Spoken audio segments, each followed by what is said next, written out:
Hello children, and welcome back to your computer education lesson. Do you remember what we were learning about in our last class? Yes, we were learning about the keyboard and how to use it. So, have you tested your own keyboard at home? What did you learn about it? Let us begin our lesson by discussing our learning outcomes. At the end of this lesson, you will be able to familiarize with the keyboard and the placement of keys in it. Apply and associate your previous knowledge of the keyboard while working on it. Use the keyboard as a device for typing.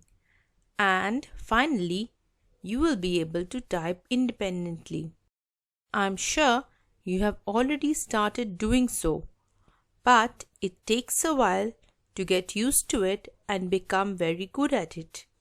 I know the learning outcomes in the beginning of the lesson seem a bit difficult to reach, but I'm sure as you practice, you will become very good at typing and learn much more about the keyboard and computers in general.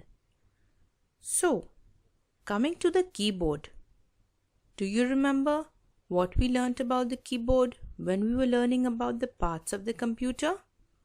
What kind of a device is it?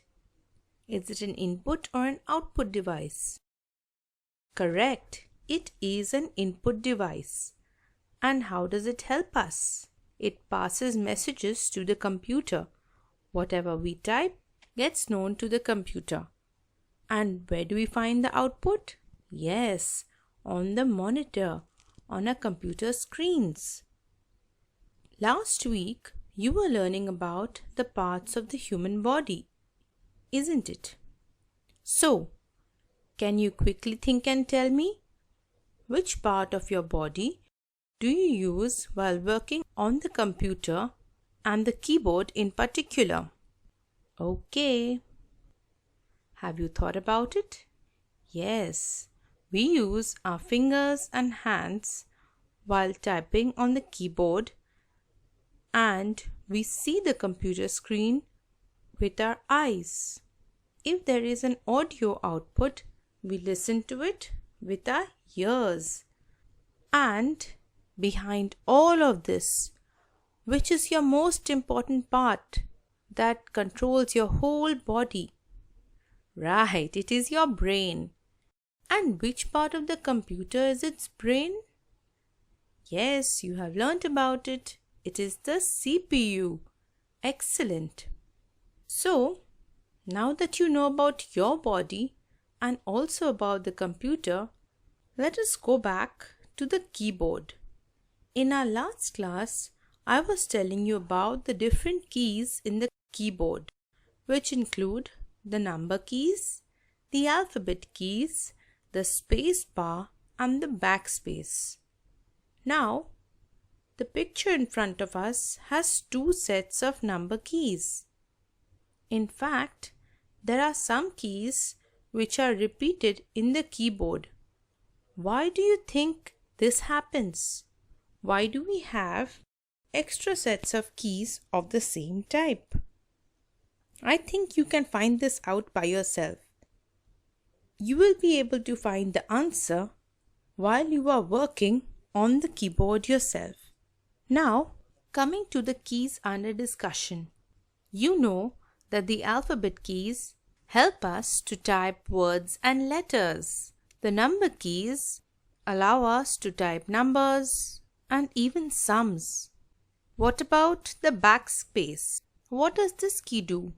Yes, it removes characters to the left of your cursor. And the enter key allows us to go to the next line.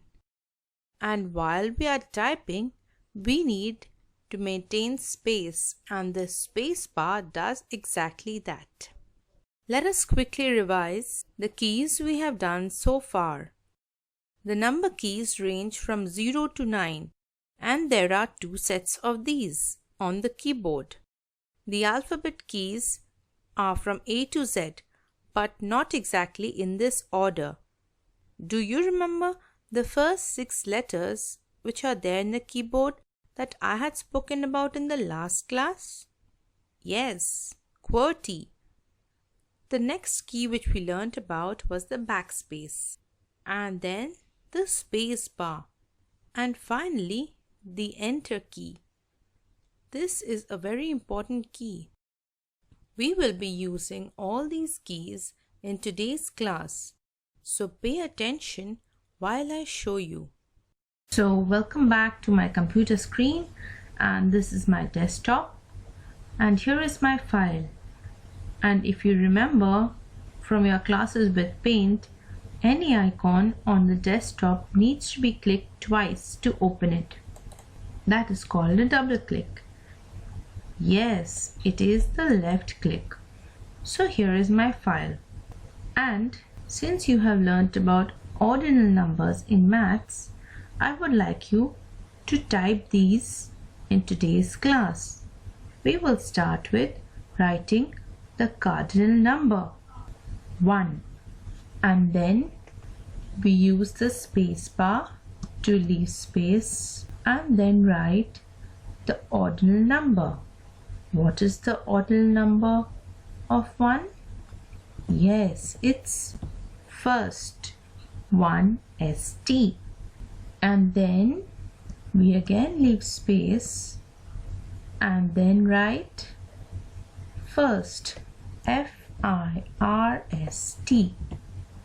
In our last class, I was asking you, how am I typing all in capital? Did you find out the answer by yourself? Yes, I'm using the caps lock since my caps lock is on. Now suppose I switch off the caps lock. What happens? I click on enter and go to the next line. Now I will write 2. What is the ordinal number for 2? Yes, it is second, 2nd. And then I'm writing second, SECOND. So, can you see the difference in the first and second line? The numbers are not changing, but the letters are becoming from capital to small. Then I go to the third line and I write 3. Then I'm typing third. Do you know, children? I am not doing anything to make the letters small. It is happening by default. While writing in class though, we do not write the numbers in this manner. We write the letter ND, ST or RD just beside the number. Now, what comes after third? Right, after 3 will come 4 and after third is fourth. What is the spelling of fourth, children? Right, it's FOUR for 4 and we are adding TH. So, which number is left? Right, it is fifth. And we write fifth. How do we spell that? Great. We spell it as FIFTH. Children, have you thought where all do you use ordinal numbers? We use it in races to state the position of the runners at the end of the race. We also use ordinal numbers while we are at a shopping mall. So I can say the personal hygiene and care items are available in the third aisle on the top shelf. Now children, did you come to know about any other thing when typing on your keyboard? What was that? Right, if you are working on a laptop, your keyboard is integrated into the laptop. But if you are working on a computer, your keyboard will be a separate part which has to be attached to the computer. Did you face any difficulties while typing? Why was this? Yes, it is the order of the letters which are different. What does help though is knowing the order of the letters. I am done with my typing. Now it is your turn. What do you have to do? You have to type the number and write statements about what all you do in a day to keep yourself clean and maintain good hygiene. Think about all the things you do within a day and type about these. Also think how many of these things have you learned to do all by yourself independently, which means you do not need the help of your parents or any other elders to do this task. I know there are some tasks for which you will need the help of your parents. But when it comes to maintaining personal hygiene, think about the things that you are able to do all by yourself.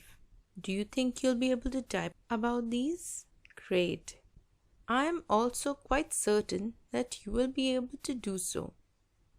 As we come to the end of our lesson, I hope that you are studying well and doing all your assignments. At the same time, I hope you are taking care of your body, eating well, and sleeping on time, because you also need proper rest in order for your body to function properly. I know many of you do all the activities suggested in the videos quite eagerly, and we teachers also look forward to these special assignments that you send to us. So until our next class, take care and keep typing.